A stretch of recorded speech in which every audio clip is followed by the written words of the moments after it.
Chandrayaan 3 mission ISRO की brand value के साथ साथ टेक्नोलॉजी की दुनिया में भारत की एक ब्रांड वैल्यू बना देगा। इसलिए भारत को इस मिशन के सफल होने की बहुत जरूरत है और हमें उम्मीद है कि ये यकीनन सफल होगा। आज की हमारी ये वीडियो बहुत खास होने वाली है क्योंकि आज हम आपको बताने वाले हैं कि आखिर चंद्रयान 3 चांद के कितने करीब पहुंच चुका है और क्या अभी तक इसने कोई फोटो शेयर की है या नहीं। शुरू करते हैं। चंद्रयान 3 चांद पर भारत के द्वारा भेजे जाने वाले मिशनों में से तीसरा मिशन है। इस मिशन के द्वारा भारत चंद्रमा के साउथ पोल पर मौजूद पानी की और बाकी के रिसोर्सेज की खोज करना चाहता है। अगर ये मिशन सक्सेसफुल हो जाएगा तो भारत ही नहीं बल्कि पूरी दुनिया का इतिहास ही बदल जाएगा, क्योंकि इसके सफल होने से ही दुनिया को पता चल सकेगा कि चंद्रमा के पास पानी है या नहीं, और साथ ही पता चलेगा ये बात कि आखिर चांद की जमीन इंसान के रहने के कितने लायक है। केवल यही नहीं, चंद्रयान 3 के सक्सेसफुल होने पर ही भारत समेत दुनिया के बहुत सारे देशों के स्पेस मिशन टिके हुए हैं। अगर भारत का चंद्रयान 3 सफल हो जाएगा तो फिर भारत अपने एक और महत्वाकांक्षी मिशन गगनयान को भी सक्सेसफुली लॉन्च कर सकेगा और भारतीय स्पेस एजेंसी इसरो इसके बाद में और ज्यादा फेमस हो जाएगी। इसके अलावा बाकी के देश भी अपने मिशन और रॉकेट को इसरो से लॉन्च कराएंगे, जिससे भारत की इकोनॉमी को काफी फायदा होगा और टेक्नोलॉजी की दुनिया में हमारी एक अलग पहचान बन जाएगी। चंद्रयान 3 इसरो का एक महत्वाकांक्षी मिशन है जिसे 14 जुलाई को सतीश धवन अंतरिक्ष केंद्र श्रीहरिकोटा से लॉन्च किया गया है। चंद्रयान 3 लगातार सक्सेसफुली अपनी डेस्टिनेशन की तरफ बढ़ रहा है और फिलहाल चंद्रयान 3 धरती की कक्षा यानी कि अर्थ के ऑर्बिट में चक्कर लगा रहा है। अभी चंद्रयान 3 धरती की 42,000 किलोमीटर रेडियंस में चक्कर काट रहा है।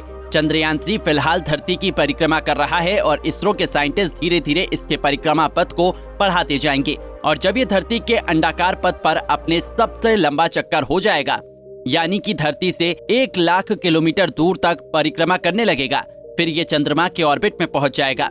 ऐसी उम्मीद है कि चंद्रयान 3 5 अगस्त को चांद की परिक्रमा करना शुरू कर देगा और लगभग तभी से ये चांद की तस्वीरें भेजना भी शुरू कर देगा। आपको बता दें कि चंद्रयान 3 के 3 पार्ट्स हैं, जिसमें से एक है लैंडर, दूसरा है रोवर और तीसरा है प्रोपल्शन मॉड्यूल। अगर इससे पहले कि भारत के चांद पर भेजे गए मिशन चंद्रयान 2 की बात करें तो उसमें प्रोपल्शन मॉड्यूल नहीं था, ऑर्बिटर था, बट अनफॉर्चुनेटली चंद्रयान 2 असफल हो गया था। इसी वजह से भारत ने इस बार कड़ी मेहनत करके अपनी टेक्नोलॉजी को और ज्यादा सुधारा है और चंद्रयान 3 में प्रोपल्शन मॉड्यूल को इंट्रोड्यूस किया है। प्रोपल्शन मॉड्यूल 17 अगस्त को एक्टिवेट हो जाएगा और तभी से अपना काम भी करने लगेगा। वहीं अगर हम चंद्रयान 3 के चांद पर लैंड होने के समय की बात करें तो वैज्ञानिकों की उम्मीद है कि 23 से 24 अगस्त के बीच में चंद्रयान 3 चंद्रमा की सरफेस पर सॉफ्ट लैंडिंग कर देगा। पिछली बार जब हमारा चंद्रयान 2 असफल हो गया था तो उसका कारण सॉफ्ट लैंडिंग की बजाय हार्ड लैंडिंग करना था। हार्ड लैंडिंग की वजह से लैंडर की लेग्स में फ्रैक्चर आ गया था, जिससे हमारा मिशन असफल हो गया था।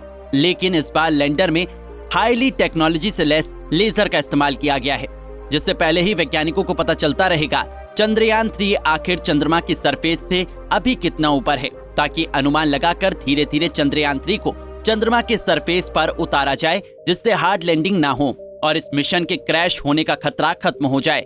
इस बार हमारा सबसे पहला उद्देश्य चंद्रमा के साउथ पोल पर सॉफ्ट लैंडिंग कराना है। अगर चंद्रयान 3 सक्सेसफुल हो जाता है तो भारत साउथ पोल पर लैंडिंग करने वाला दुनिया का पहला देश बन जाएगा, क्योंकि चंद्रमा के साउथ पोल को इसकी डार्क साइड कहा जाता है और इसके बारे में कोई भी जानकारी फिलहाल किसी के पास नहीं है। यही वजह है कि चंद्रयान 3 की सफलता भारत की सबसे बड़ी उपलब्धि होगी और इस उपलब्धि को हासिल करने के बाद में इसरो, जो कि पहले ही अपने आप में एक ब्रांड है, उसका नाम और भी ज्यादा बढ़ जाएगा। फिर इसरो नासा से किसी भी मामले में कम नहीं रहेगा। वैसे तो फिलहाल भी इसरो नासा से कम नहीं है, क्योंकि नासा के पास बहुत बड़ा बजट होता है, जबकि हमारे देश के काबिल वैज्ञानिकों को तो आप जानते ही हो, हम तो बॉलीवुड में बनने वाली फिल्म से भी कम बजट में मंगल पर मिशन भेज देते हैं, तो फिर हमारी और नासा की तो कोई बराबरी है ही नहीं। लेकिन फिलहाल हम टेक्नोलॉजी की बात कर रहे थे। जैसे ही हमारा चंद्रयान 3 सफल होगा तो हम टेक्नोलॉजी के मामले में भी नासा से बिल्कुल पीछे नहीं रहेंगे। वैसे आपको क्या लगता है, क्या चंद्रयान 3 सक्सेसफुल हो पाएगा या फिर इसका हाल भी चंद्रयान 2 के जैसा ही होगा? आप अपनी राय को हमें कमेंट करके जरूर बताना। साथ ही अगर आपको वीडियो पसंद आई हो तो इसको लाइक करके चैनल को सब्सक्राइब करना ना भूले। धन्यवाद।